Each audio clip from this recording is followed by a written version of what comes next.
Il y a quelques mois, en octobre, Daniela Martin a créé la surprise en annonçant attendre son troisième enfant.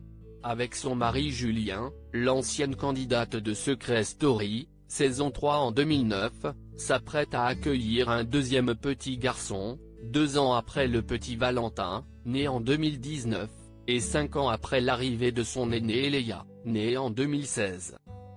À l'approche du terme, Daniela Martin commence naturellement à s'agiter et à tout préparer pour que son bébé débarque dans les meilleures conditions. Mais une mauvaise nouvelle est venue quelque peu gâcher sa bonne humeur. En story Instagram, le 26 décembre, Daniela Martin a confié appréhender son accouchement, lequel devrait se dérouler en l'absence de son époux en raison de la crise sanitaire. Je viens de recevoir un message de la maternité pour me dire que les accompagnants n'étaient pas autorisés. Je ne vous cache pas que ça commence à me faire flipper. Ça me ferait chier d'accoucher seul. Mais je risque d'accoucher en plein pic apparemment. Si est-il une des raisons pour laquelle je ne voulais pas être enceinte pendant le Covid. Mais je ne m'attendais pas à ce que ça dure aussi longtemps. A-t-elle déploré à quelques semaines, voire 2 jours, de donner naissance. Un premier accouchement traumatisant. La jolie brune peut toutefois encore espérer que ce règlement ne s'impose pas à elle et que sa moitié Julien puisse être présent grâce à certains témoignages de femmes venues la rassurer. Un internaute lui a toutefois proposé une alternative afin qu'elle soit sûre d'être bien entourée, celle d'accoucher à domicile. Mais la réponse de Daniela Martin est sans appel: jamais.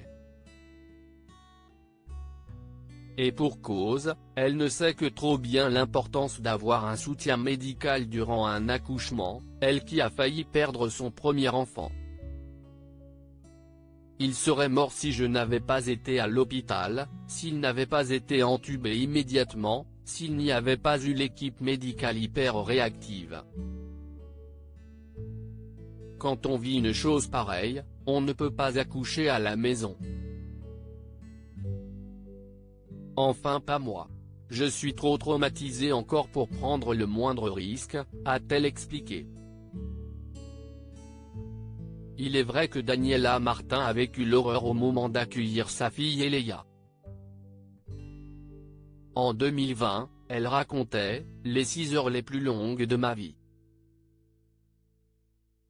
J'avais des contractions toutes les 1 minute 30 avec un col qui ne s'ouvrait pas et un bébé qui souffrait et dont le cœur s'emballait. »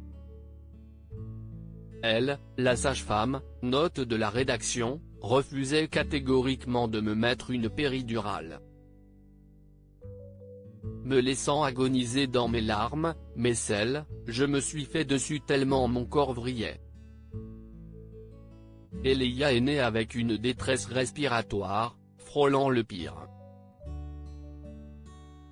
Et Léa m'a été arrachée des bras, branchée à des machines pour qu'elle respire, qu'elle reste en vie, se souvenait-elle.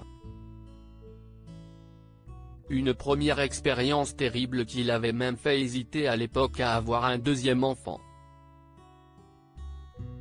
Mais, fort heureusement pour son fils Valentin, tout s'était très bien passé.